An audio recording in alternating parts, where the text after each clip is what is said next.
Hi everyone. I hope that you're tuning in.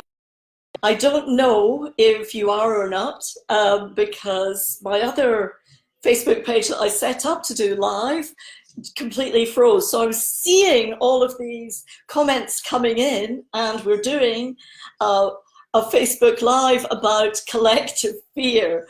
And honestly, I felt that collective fear. I was pressing the button. So thank you everyone for being so patient with me.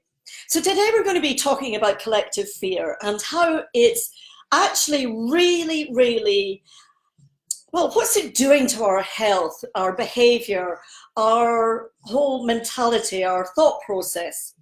And I'd like to go over with you all actually word fear. It's only a four-letter word, but it can create so much in our mad world. So at this point, I'm just going to switch off Tears for Fears. You can see I'm not an 80s girl. That was one of my favorite tunes back then. So what does fear actually mean? Well, scientists say that there's two types of fear. There's a learned behavior fear, something that I resonate really well with because I had a phobia of snakes and I learned that from my mum. But that's also a primal fear: snakes, spiders, mice, little things that scurry around. However, that perceived learned fear is as real to us as any other fear. And so it's really important that we do not dismiss that fear. The other fear, the innate to say that we have, is the fear of loud sounds, is the fear of falling down. Well, of course, if we fall down, that means death. If you fall out of a tree, we'll injure ourselves or have pain. However, these fears, how realistic are they? Really, how realistic are they? Because if we were to look at that fear and what's going on at the moment with that collective consciousness, everybody switching on TV, social media, we're being isolated, we're being forced into feeling that fear that maybe has nothing to do with us. So I'm going to invite you today to actually really truly understand fear, find out if it's your fear or you're picking it up from others.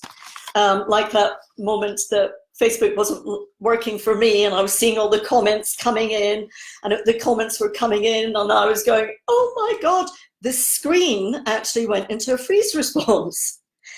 And this is how we adapt and respond to fear. And there's 5 different ways that we respond, the 5 Fs. The first one is fight. We know that very well in Dundee. On a Friday night, we used to, personally not me, go out for a drink and then you can see everybody fighting on the street. Well, if we're in a dangerous position and somebody's got a knife to our throat, we can actually choose that. We can choose to fight. But do we choose? And this is what I'm going to be talking about today, because it's actually not a choice that we have because we're so overwhelmed in today's microwave society. And that flight, if somebody came up to me with a knife, I hopefully would run away, or would I? Because that's the flight. However, perhaps I would go into the freeze response like I did with Facebook. I froze. And that's a very dangerous place to be in because we're so domesticated as human beings. We're so conditioned that once we come out of that freeze response, we don't actually release that initial trauma. So it gets trapped in our bodies and in our minds and our behavior starts to change. And then there's the fawn, the people pleasers of the world. I've done this myself. In order not to create a conflict in my life, I've just gone, have a cup of tea, have something to eat. Or, that little Bambi, don't eat me, love me. So if you love somebody, you're not going to eat them. So that's a fawn response. And the 5th one is another F. You can let your imagination run wild with that other F. Because that F, that's talking about sex, that interaction, that constantly wanting that quick fix of sex, was also, I think, sort of ties in with the flight because we're avoiding something. So any time that we want that quick fix, it is an avoidance of actually the true pain and the trauma and the fear that we're going through. Now, sometimes when we have that quick fear, that fear will invite our bodies to actually let go a bit of cortisol. And a short burst of that cortisol can be helpful to us. Extreme athletes and sports people push themselves to have that quick fix of cortisol so that it actually stops our immune system, and therefore it stops the inflammation. But why would it do that? Well, our bodies are innately intelligent to actually go through and stop if we stay in stress. So these short bursts are not very harmful to us. However, when we're working in a society or living in a society that is the microwave, constant short bursts of stress, and then these short bursts become continuous stress, we go into overwhelm, we cannot cope with the world. So this actually just dumbs down our immune system. And what is happening at the moment? We're switching on media, we're switching on TV, we're reading the newspapers, we're picking up the phones to people, and people are living in fear of what's going on in the outer world. And even worse than that, we're being told to isolate ourselves. And as human beings, we're a community, we're pack animals, we're herd animals. We need that community. So it's really important at the moment that we stay connected with people, because that connection is what makes us human beings. That species of mammal that we need, that love, that connection, that touch. And think about our body as a process. We're diurnal creatures. What does that mean? It means that we're in stress, a natural stress, from 8 o'clock in the morning, roughly, to, depending on what time you get out of bed, to 8 o'clock at night. So this is a natural stress, and I've made a little diagram. I don't know if you can see how clearly you can see it. This is sympathetic. We're in natural stress. And when we go to bed at night, we go into parasympathetic, we go to sleep. We start calming down. It invites our immune system to go back into homeostasis, into balance. However, if we're not pushing ourselves into stress, I'm exhausted, simply by talking about that. And we don't know where these stressors come from. Well, a large majority of us don't. They could be learned behaviors, as I said earlier, childhood beliefs, ways of we can actually adapt. So when we've been suppressing all those fears, all these triggers through our life, and then suddenly we get boom, the world is in danger, that could be an unexpected, dramatic, and we have no strategy. It's a Yuden moment. What our body is going to do is going to go into higher stress. And so that higher stress we think is quite good. I used to love that. I don't know about you guys, but I could party all night. I could go to work in the morning, have sausage sandwiches, drink Coca-Cola, have a quick fix drink. That'd be great of the 80s, but it's not sustainable. And then when we have an acceptance, or we have a resolution, or we go, excuse me guys, I'm going to swear now, a fuck it moment, oh fuck it, we're just going to have to get through. That moment is when our body will process into those flus, into those colds, into the disease, the hot disease process. Now, if our immune system is already compromised because we've been living in stress for so long, it's not going to have the natural abilities to go back into balance again. Does that make sense? Because when we're in stress, all the cortisol will stop the lymphocytes, that's the little white blood cells in our blood, to eat all the bacteria and the viruses and all the crappy shit in our blood.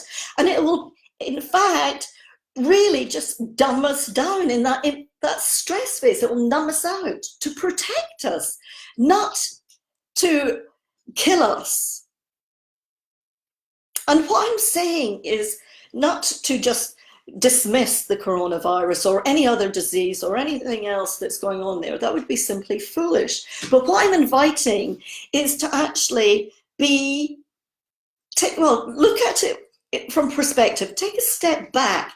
And when we look at choices in our life, and we only need a little gap to have a choice, because most of us are responding from our biological influences, our biological triggers from past or even from the future, because this is what anxiety is. And if we become anxious, it's because something bad has happened to us or in front of us. And then we start thinking about what's going to happen in the future. Oh my God, am I going to survive? What's going to happen to my family in the future? Am I going to lose my job? Is my Facebook Live going to go live? And I know that sounds, I'm taking it very light-hearted. How we get anxious of everything that happens in the future, then our anxiety builds up and builds up and builds up. And we've all heard of the placebo effect. The pharmaceutical company, thankfully, has all the monies to create scientific evidence that the placebo actually works. The placebo, so if you think it's going to actually affect you in a positive manner, it will. But it's more than thinking. You have to believe it in an unconscious state. But as well as the placebo with a positive effect, we have the nocebo, which can actually affect us in a really negative way. And there's lots of people clicking on, and I'm not reading, so hi everybody that's coming on. But those nocebo effects, it's really interesting. I was doing a bit of research for this, and I have to read this out because I'm blonde and maybe I don't have a memory. But there was a university in Mainz, I don't know how to pronounce that, in 2013, May the 6th, 2013. You can Google this later. And they actually did a whole survey about negative side effects of the media. And what they found, that if the media were to say that something negatively would affect you, symptoms like vomiting, diarrhea, respiratory symptoms became 50% worse in people. So it actually affects us listening to the media, that nocebo effect. That is a scientific evidence-based article. Go and Google it. So when we're listening to the media and you're switching on the news constantly, and this is going to affect you and that's going to affect you, and don't do this and don't do that, it will perhaps affect us. And what is the worst thing we can do when somebody's living in fear? And this happened to me last year when I had a little incident, and there was a police interaction, and I was a little bit anxious, and the policeman said, oh, just calm down. That didn't help. In fact, it pushed me back into stress even more because I felt powerless. I felt ashamed that this was actually happening to me. So everybody that's reading and feeling that, reading newspapers, reading social media, listening to social media, the worst thing that we can actually say to people is, oh, just ignore it. Calm down. Oh, don't be anxious, because it's not going to help. We need to find that compassion and nurturing for our fellow human beings out there, and compassion for ourselves.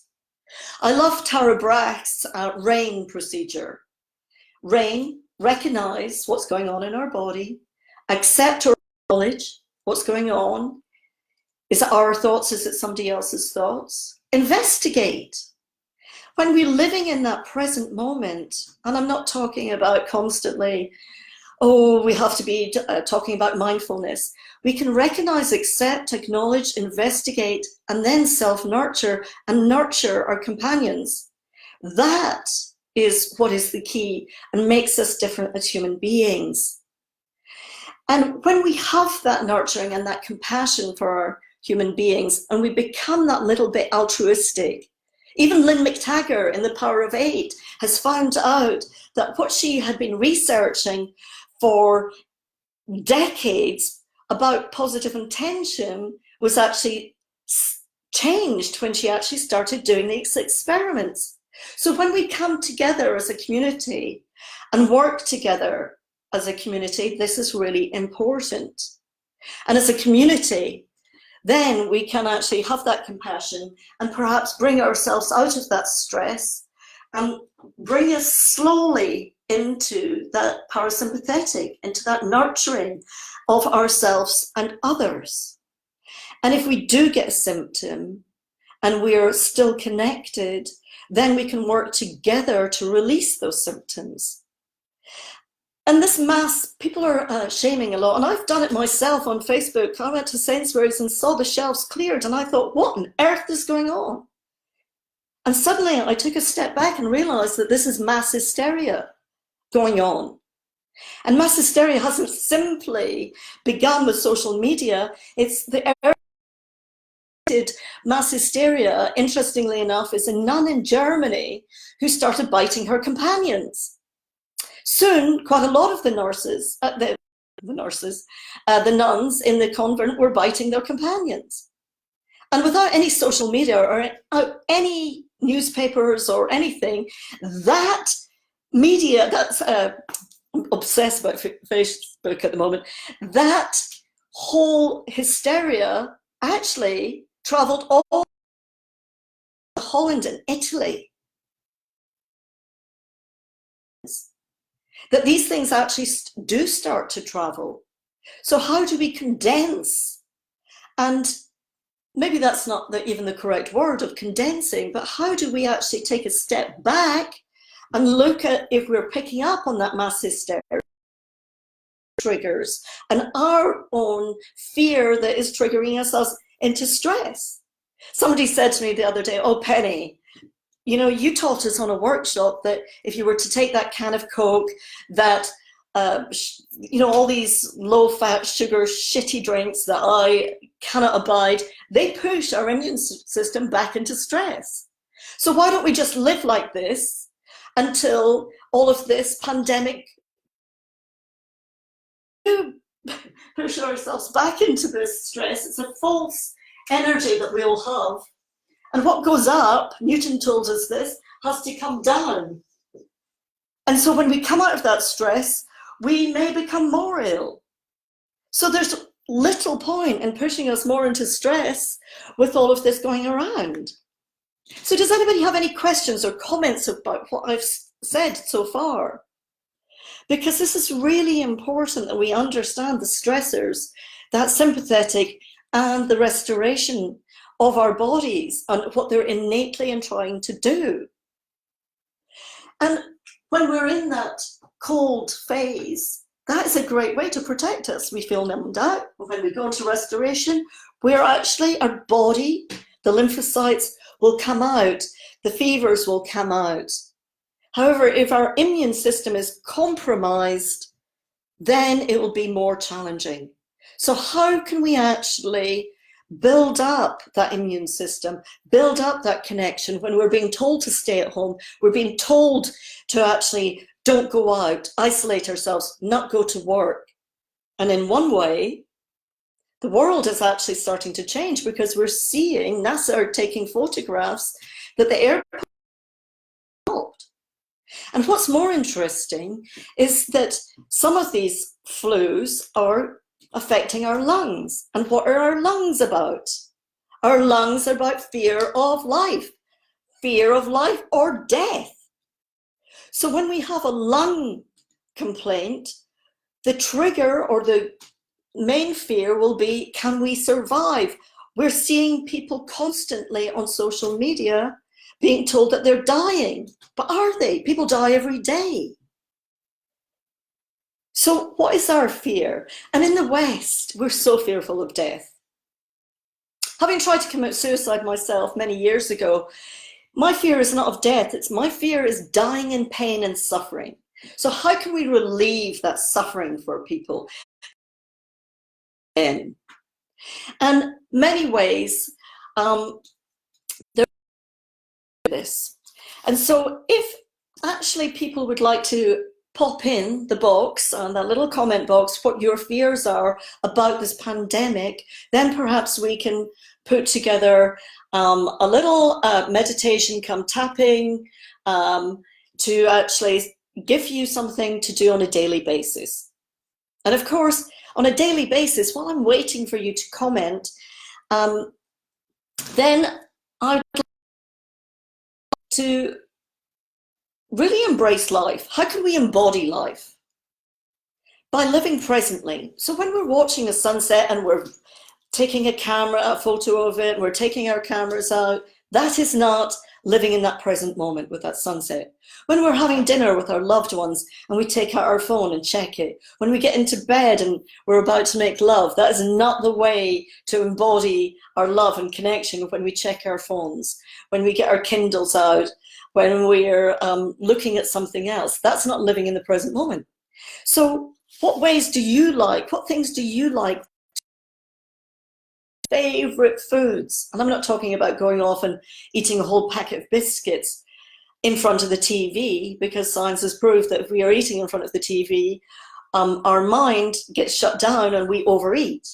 I'm talking about really sitting and tasting that beautiful chocolate, smell, letting it dissolve on our tongue, being present with our partners and our loved ones, touching them or looking at them, acknowledging them, validating them.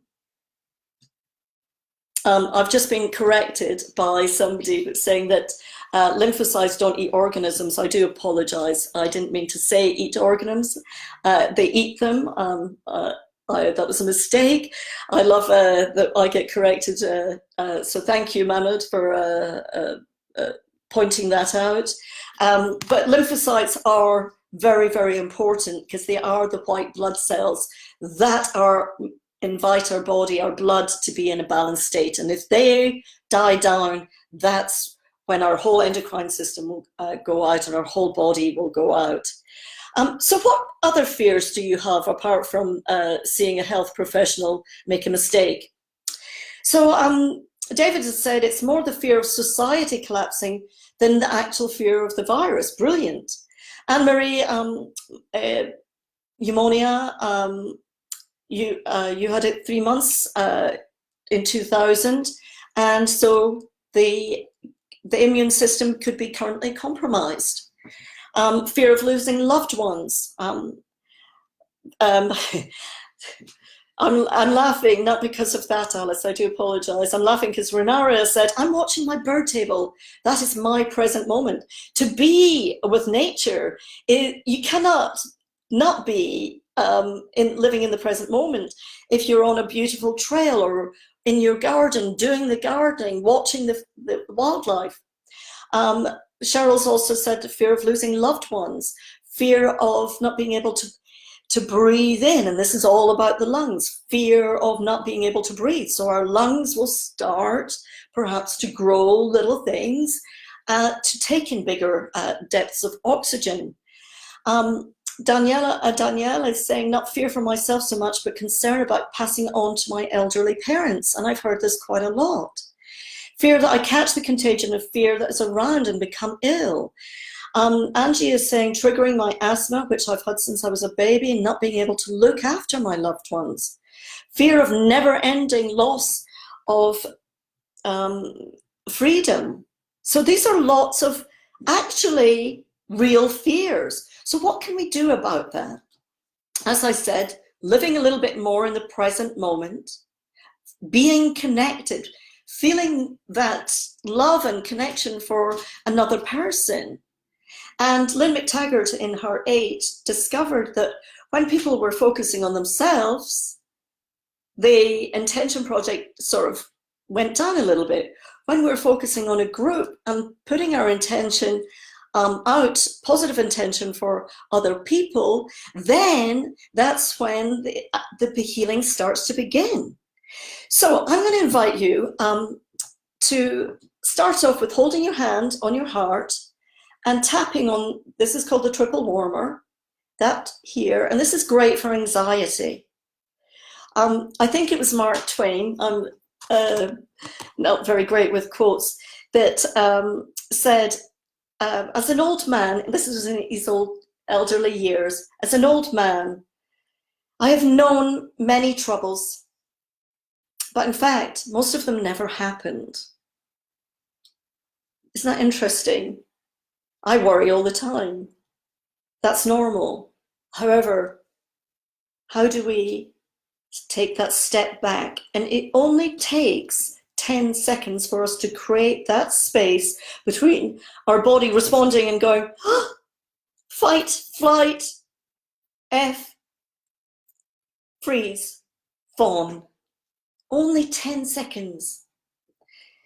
So when we're putting our hand on our heart, because we feel, the HeartMath organization has shown that our heart is the first one that picks up those things that are going to happen, and breathe into our heart.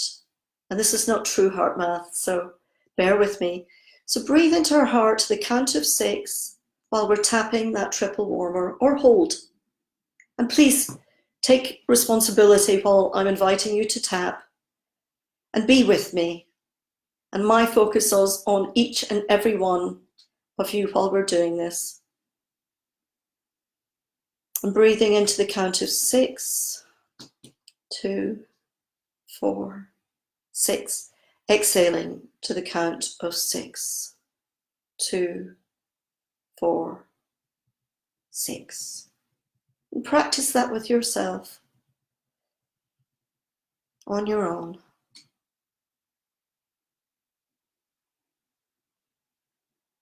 And notice, observe what's happening in your body.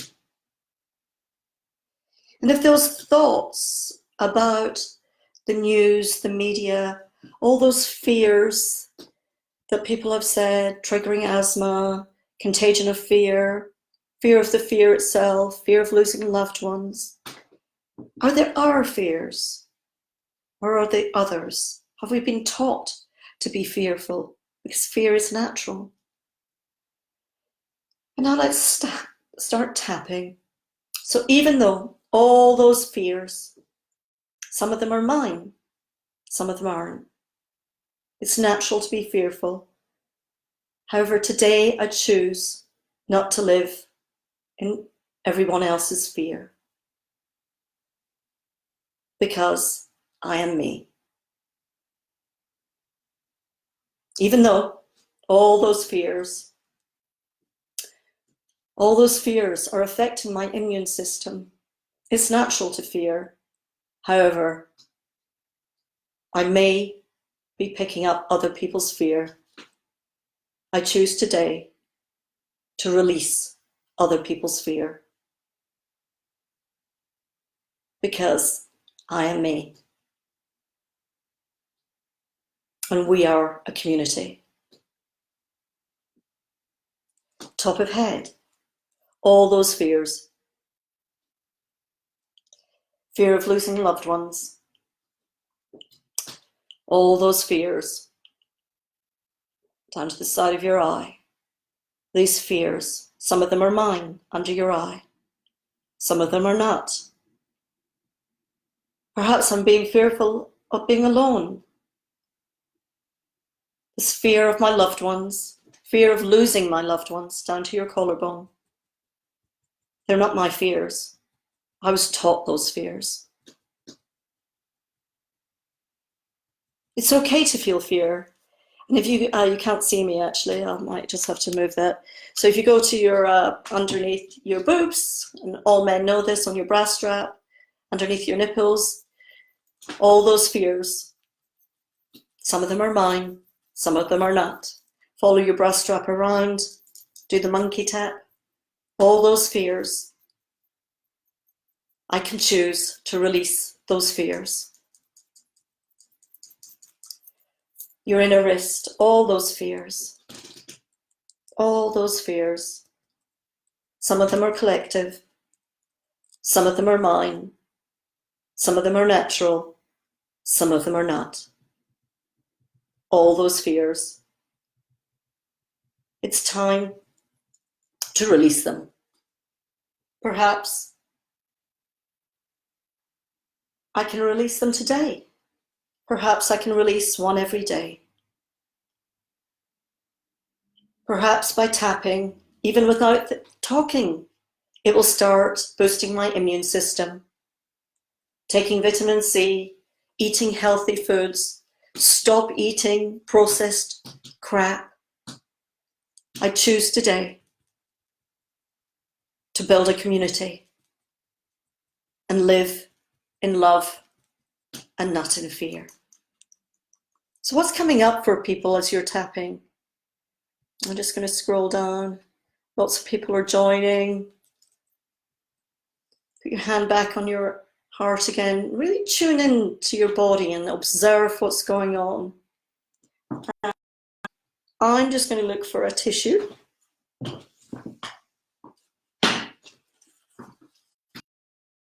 Restoration, because it was a bit of a stinking conflict when I couldn't get on Facebook. And so already I'm talking to you and you're all holding the space with me because we're all together. My nose is starting to run. This is not a cold. This is a natural reaction of a stinking conflict. What got up my nose, Facebook's not working. I spent ages collating this and now I've accepted this. So I went from stress phase to acceptance very quickly. So what's happening in people's bodies? What thoughts are coming up for you all? Hanny's saying peaceful calmness and lightness. What else?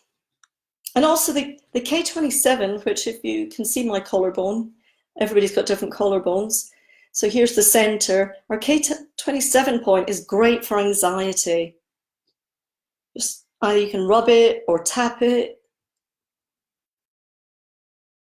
Triple warmer here, tapping that when we're feeling anxious can start releasing. So what else is coming up for people? My responsibility to look after myself. How beautiful, that recognizing, acknowledging, investigating and nurturing, because it is our own responsibility. And it's not selfish to put ourselves first. However, how can we do that? And another way, as more comments are coming in, is to actually be grateful and write down your gratitude. Not merely think it, actually write it down. And Joe Dispenza himself has shown that in his experiments that he's done, when people are actually in that gratitude moment, their body changes and they become more they become more happy and their immune system actually increases. David is saying, grateful to be part of this gorgeous community. Heidi saying that she's feeling relaxed. Sheila's saying that she's relaxed and light. Sarah's saying it feels good to focus on connecting to a community. And I so agree, because it's the community that will invite us to build our immune system. And Alice is saying sadness. So Alice, I'd like to invite you to tune in, and that sadness, where is it feeling in your body? Does it have a color, a texture? And tap on that color and texture. Does it have a sound, a scent, a taste, a smell? And is it yours? There's no negative emotions, guys. Anger, fear, sadness, guilt, shame. They're not negative. They're a process of us being a human being. It's when we get trapped in those feelings that it becomes negative, because we're like a little hamster and we're just swirling around this process. Stress, restoration, and then we get trapped. Julie's saying, loving the emphasis on creating community in the tapping round. Feeling sad at having to move or less self-isolate due to underlying health and protecting parents. And darling, you know, we're all here for you.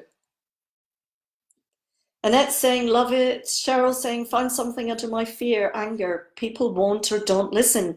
And Cheryl, that's so important, because we need validation.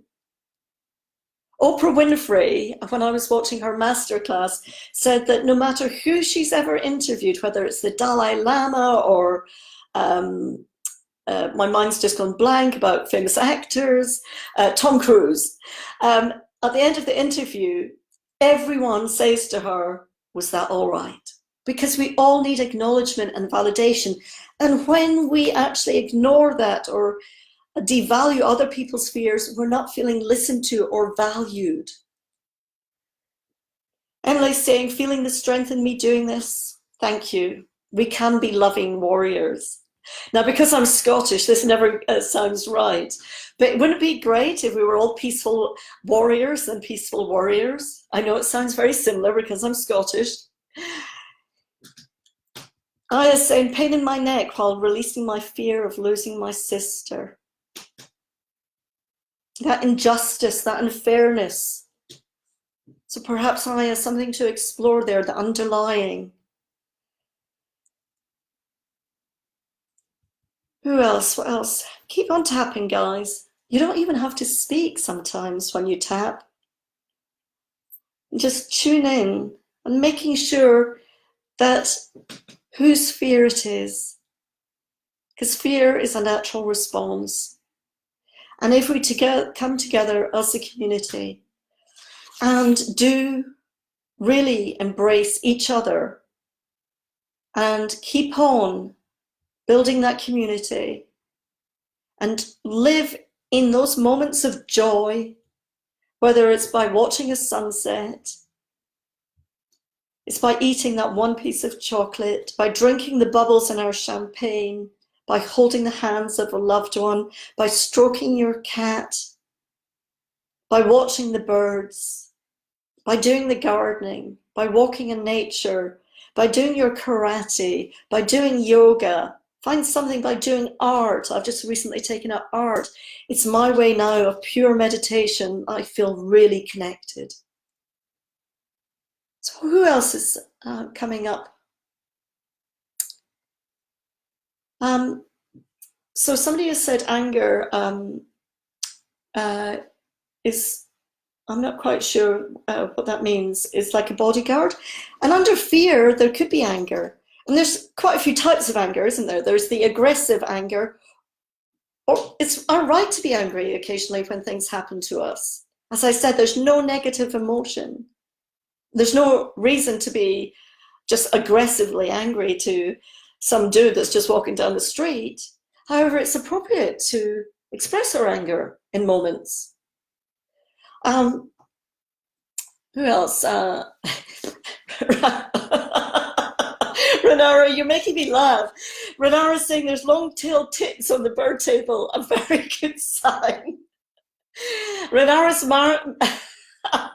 manifesting long-tailed tits. Sorry. Tina's saying thank you for the reminder.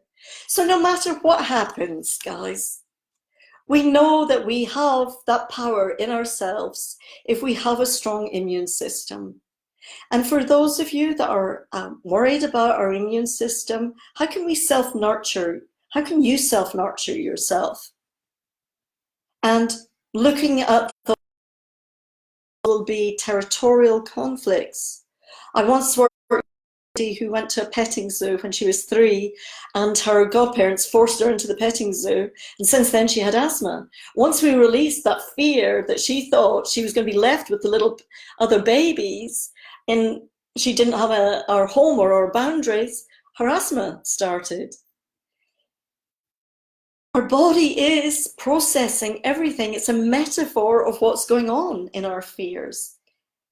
And if we can actually start a little community and bring together and share our fears, and rather than getting shamed and blamed for them. Cheryl saying feel calmer. And I don't know if I'm sure I've forgotten a lot. I am a little bit of a tangent queen. Go and dance. Dancing is a great way to be present. Have you ever tried to dance when you're not present? This is me when I'm not present, dancing. I look like I'm doing the dance, the dance. Just sing, clap. And on that note, thank you all for bearing with me for my lateness. Thank you, and sending gratitude to each and every one of you that showed up. And Emily is saying, feeling the strength in me doing this. Thank you guys. And I'm going to be doing these lives once a month, and hopefully I'll have it set up correctly. Facebook and I will be doing a little bit of negotiating, and I'll release my fear about that. And I send you all my love from deep within my heart. Thank you. Bye, everyone.